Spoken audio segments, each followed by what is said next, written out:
Thomas, We Love You. Written and told by Kiefer Adams. Finale of the Thomas and Friends audio stories. Long ago, Gordon, the big engine, was resting in his siding at the big station. He was just dreaming about how grand he would look puffing along the line with those coaches of his gliding after him, when a shrill whistle suddenly woke him up. What's going on? He cried. He was suddenly greeted by a great cloud of steam, followed by some mischievous chuckling. Wake up, lazy bones! You're not going to be useful sitting around, are you? Gordon looked over, and with Edward, he was surprised to see a little tank engine painted in the colours of the London, Brighton and South Coast Railway, with 6 small wheels, a short stumpy funnel, a short stumpy boiler and a short stumpy dome. "What do you think of our new engine, Gordon?" asked Edward. "He's not going to get far with that cheeky behaviour," said Gordon.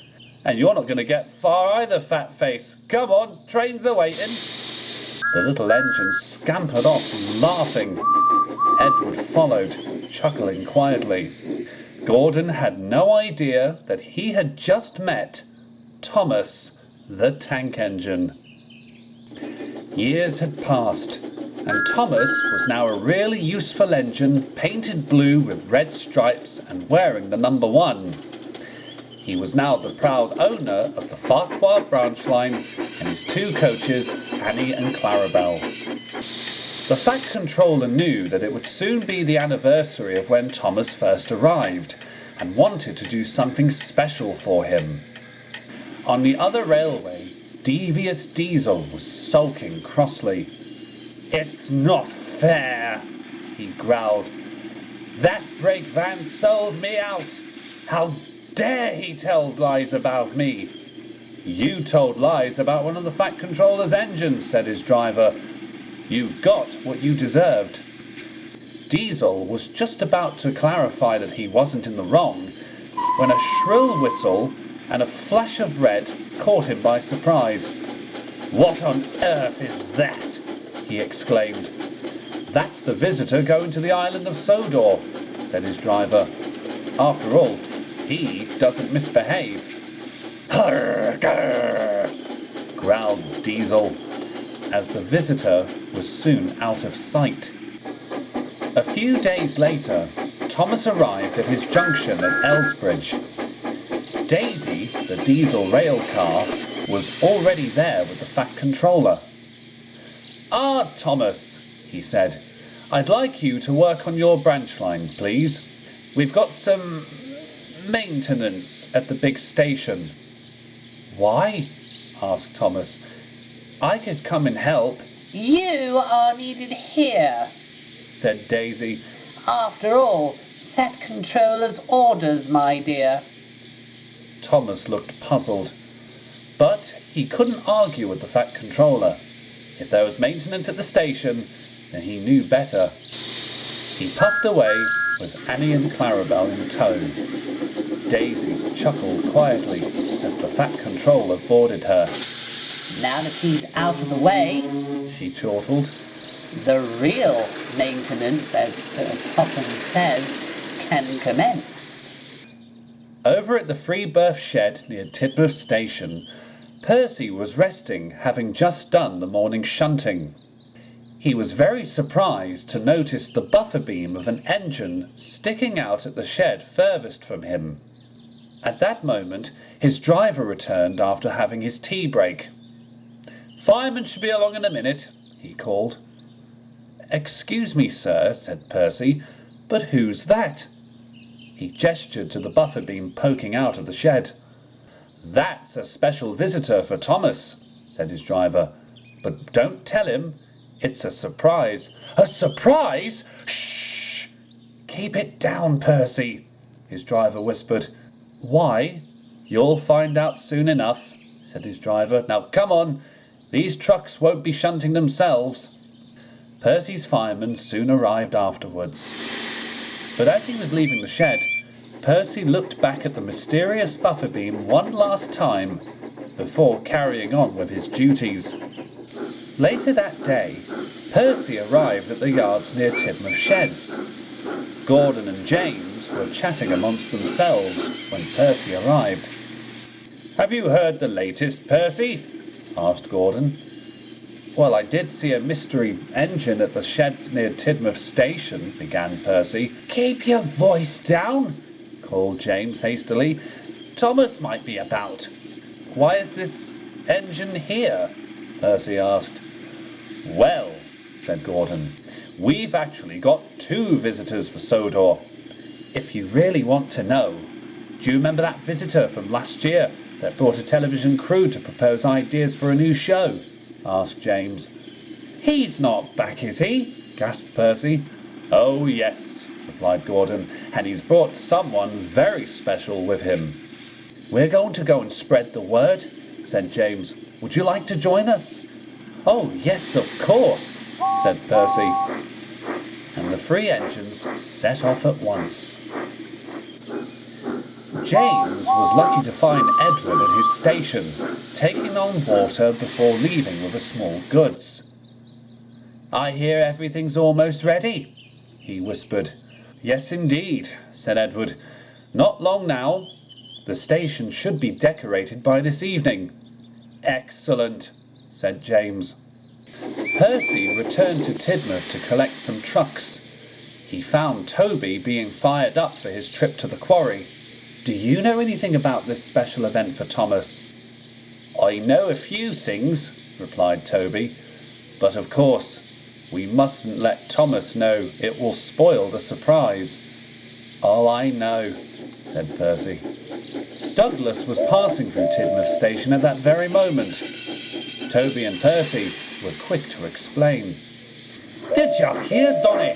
Douglas whistled when he saw Donald in the yard. "Young Thomas is having a special event all to himself." "Well, we best be in attendance," said Donald. "I wonder if we'll get to sing Auld Lang Syne." "You know how I love that tune," said Douglas.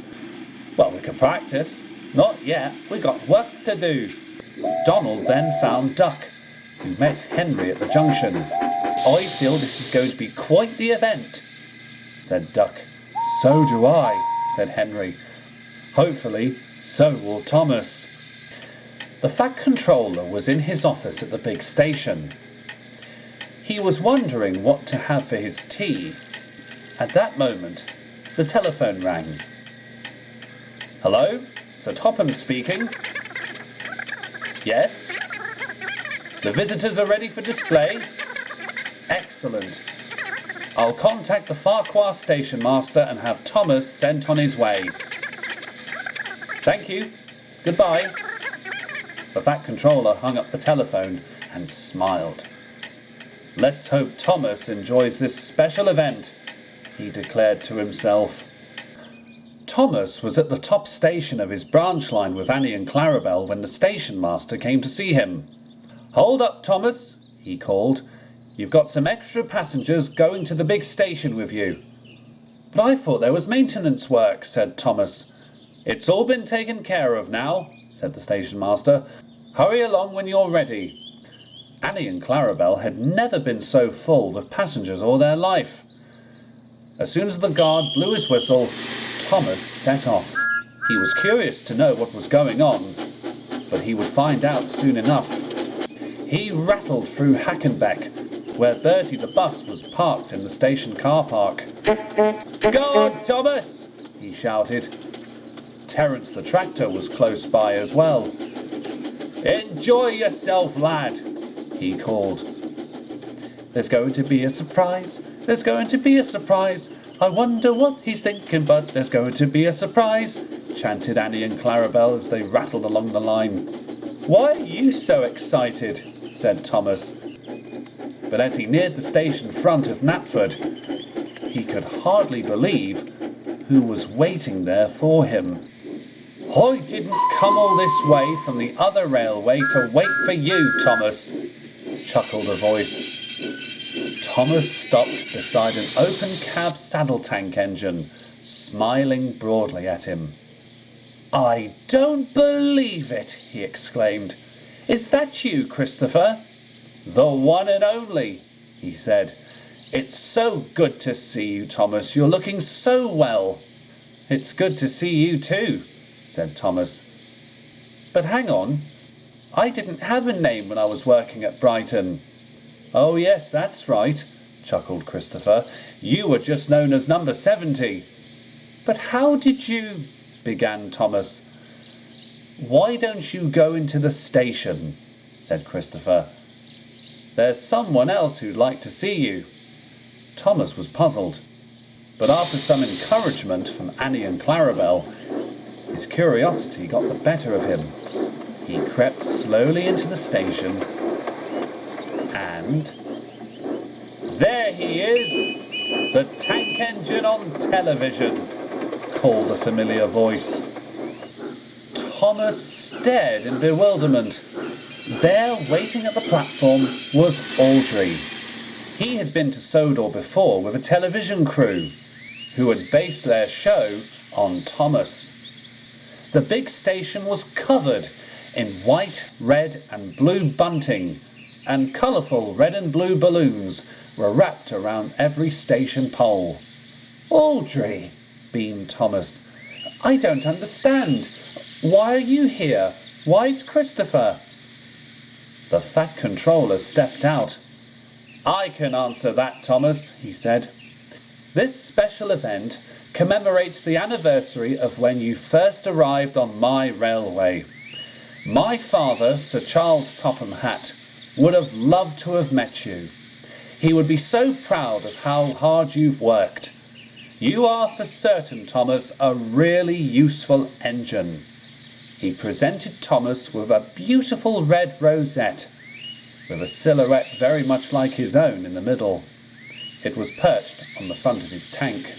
Christopher came into the station, accompanied by many of the Fat Controller's engines, who whistled and cheered to the echo. Thomas the Tank Engine stared at each and every one of his friends with pride. There was no place he would rather be than here with all of them on the beautiful magical island of Sodor.